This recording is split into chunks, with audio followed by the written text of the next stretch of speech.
ہم نے فرعون کو اپنی سب نشانیاں دکھائیں مگر وہ تکذیب اور انکار ہی کرتا رہا۔ کہنے لگا کہ موسیٰ، کیا تم ہمارے پاس اس لیے آئے ہو کہ اپنے جادو کے زور سے ہمیں ہمارے ملک سے نکال دو؟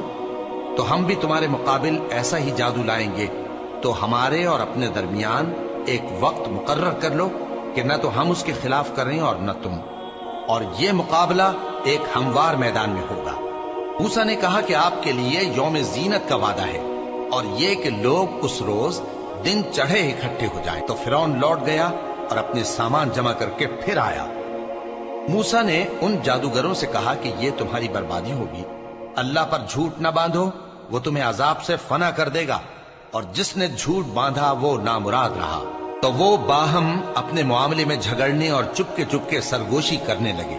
کہنے لگے، یہ دونوں جادوگر ہیں، چاہتے ہیں کہ اپنے جادو کے زور سے تم کو تمہارے ملک سے نکال دیں اور تمہارے بہترین مذہب کو نابود کر دیں۔ تو تم جادو کا سامان اکٹھا کر لو اور پھر قطار باندھ کر آؤ۔ آج جو غالب رہا وہی کامیاب ہوا۔ جادوگر بولے کہ موسیٰ، یا تو تم اپنی چیز ڈالو یا ہم اپنی چیزیں پہلے ڈالتے ہیں۔ موسیٰ نے کہا، بلکہ تم ہی پہلے ڈالو۔ جب انہوں نے چیزیں ڈالی تو یکا یک ان کی رسیاں اور لاٹھیاں موسیٰ کے خیال میں ایسی آنے لگیں کہ وہ میدان میں ادھر ادھر دوڑ رہی ہیں۔ اس وقت موسیٰ نے اپنے دل میں خوف محسوس کیا۔ ہم نے کہا، خوف نہ کرو، بلا شبہ تم ہی غالب رہو گے، اور جو چیز یعنی لاٹھی تمہارے داہنے ہاتھ میں ہے اسے ڈال دو، کہ جو کچھ انہوں نے بنایا ہے اس کو وہ نگل جائے گی۔ جو کچھ انہوں نے بنایا ہے یہ تو جادوگروں کے ہتھ کنڈے ہیں، اور جادوگر جہاں بھی جائے کامیاب نہیں ہوگا۔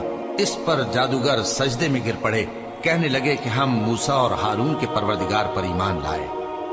فرعون بولا کہ پیشتر اس کے کہ میں تمہیں اجازت دوں تم اس پر ایمان لے آئے؟ بے شک یہ تمہارا بڑا یعنی استاد ہے جس نے تم کو جادو سکھایا ہے، سو میں تمہارے ہاتھ اور پاؤں مخالف سمت سے کٹوا دوں گا، اور تم کو کھجوروں کے تنوں پر سولی چڑھوا دوں گا، اور تم کو معلوم ہوگا کہ ہم میں سے کس کا عذاب زیادہ سخت اور دیر تک رہنے والا ہے۔ انہوں نے کہا کہ جو دلائل ہمارے پاس آ گئے ہیں ان پر اور جس نے ہم کو پیدا کیا ہے اس پر ہم آپ کو ہرگز ترجیح نہیں دیں گے، تو آپ کو جو حکم دینا ہو دے دیجیے، اور آپ جو حکم دے سکتے ہیں وہ صرف اسی دنیا کی زندگی میں دے سکتے ہیں۔ ہم تو اپنے پروردگار پر ایمان لے آئے تاکہ وہ ہمارے گناہوں کو معاف کرے، اور اسے بھی جو آپ نے ہم سے زبردستی جادو کرایا، اور اللہ سب سے اچھا ہے اور ہمیشہ باقی رہنے والا ہے۔ جو شخص اپنے پروردگار کے پاس گناہگار ہو کر آئے گا تو اس کے لیے جہنم ہے جس میں نہ وہ مرے گا نہ جیے گا، اور جو اس کے روبرو ایمان